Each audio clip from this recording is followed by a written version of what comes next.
ನೀವು ನೋಡ್ತಾ ಇದ್ರ ಆರ್ ಮ್ಯಾಕ್ಸ್. ನಾನ್ ಸೀಮಾ ಬಂಗಾರಪ್ಪ. ಪಾಪಿ ಹೋದಲ್ಲೆಲ್ಲ ಮೊಣಕಾಲುದ್ದ ನೀರು ಅನ್ನೋ ಹಾಗೆ ಕೊಲೆ ಕೇಸ್ನಲ್ಲಿ ಜೈಲು ಸೇರಿದಂತಹ ನಟ ದರ್ಶನ್ ಪಾಡು ಈಗ ಹೇಳ ತೀರದಾಗಿದೆ.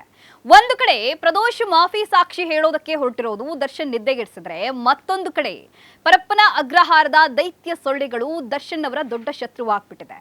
ಕನಿಷ್ಠ ಮೂಲಭೂತ ಸೌಕರ್ಯಗಳ ಕೊರತೆಯೂ ಇಲ್ಲದೆ ಇರೋದು ದರ್ಶನ್ ಅವರನ್ನ ಸಂಕಷ್ಟಕ್ಕೀಡು ಮಾಡಿದೆ. ಈ ಮಧ್ಯೆ ವಿಚಾರಣೆ ವೇಳೆ ತಮಗೆ ಕೋರ್ಟ್ ಖುದ್ದು ಹಾಜರಾಗಲು ಅವಕಾಶ ನೀಡಬೇಕು ಅಂತ ಹೇಳಿ ದರ್ಶನ್ ಅವರು ಸಲ್ಲಿಸಿದಂತಹ ಅರ್ಜಿಯನ್ನ ಸೆಷನ್ಸ್ ನ್ಯಾಯಾಲಯ ವಜಾಗೊಳಿಸಿದೆ. ಭದ್ರತಾ ಕಾರಣಗಳಿಂದಾಗಿ ವಿಡಿಯೋ ಕಾನ್ಫರೆನ್ಸ್ ಮೂಲಕವೇ ಹಾಜರಾಗಬೇಕು ಅಂತ ಹೇಳಿ ಖಡಕ್ ಸೂಚನೆಯನ್ನ ನೀಡಿದೆ.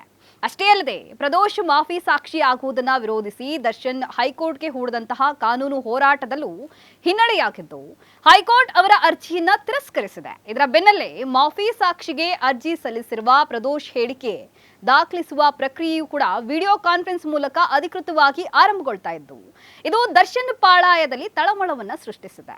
ಚಿತ್ರದುರ್ಗದ ರೇಣುಕಾಸ್ವಾಮಿ ಕೊಲೆ ಪ್ರಕರಣದಲ್ಲಿ ನ್ಯಾಯಾಲಯಕ್ಕೆ ಖುದ್ದು ಹಾಜರಾಗಲು ನಟ ದರ್ಶನ್ ಸಲ್ಲಿಸಿದ್ದ ಅರ್ಜಿಯನ್ನ 59ನೇ ಸೆಷನ್ಸ್ ಕೋರ್ಟ್ ವಜಾಗೊಳಿಸಿದೆ. ದರ್ಶನ್ಗೆ ಖುದ್ದು ಹಾಜರಾತಿಗೆ ಅವಕಾಶವಿಲ್ಲ, ಬದಲಿಗೆ ವಿಡಿಯೋ ಕಾನ್ಫರೆನ್ಸ್ ಮೂಲಕ ಹಾಜರಾಗಲು ನ್ಯಾಯಾಲಯ ಸೂಚಿಸಿದೆ. ವಕೀಲರೊಂದಿಗೆ ಸಂಪೂರ್ಣ ಮಾತುಕತೆಗೆ ಅವಕಾಶವನ್ನ ಕಲ್ಪಿಸಲಾಗಿದೆ. ಪ್ರಕರಣದಲ್ಲಿ ಮಾಫಿ ಸಾಕ್ಷಿಯಾಗಲು ಕೋರಿರುವಂತಹ ಆರೋಪಿ ಪ್ರದೋಷ್ ಅರ್ಜಿ ವಿಚಾರಣೆ ಕೂಡ 59ನೇ ಸಿಸಿಎಚ್ ನ್ಯಾಯಾಲಯದಲ್ಲಿ ನಡೆಯಿತು. ವಿಡಿಯೋ ಕಾನ್ಫರೆನ್ಸ್ ಮೂಲಕ ಹಾಜರಿದ್ದ ಪ್ರದೋಷ್ ಬಳಿ ಈ ಪ್ರಕರಣದಲ್ಲಿ ನೀವು ಏನು ಅಪ್ಲಿಕೇಶನ್ ಹಾಕಿದ್ದೀರಿ ಅಂತ ನ್ಯಾಯಾಧೀಶೆ ಸುಜಾತಾ ಮಡಿವಾಳಪ್ಪ ಅವರು ಪ್ರಶ್ನಿಸಿದ್ರು.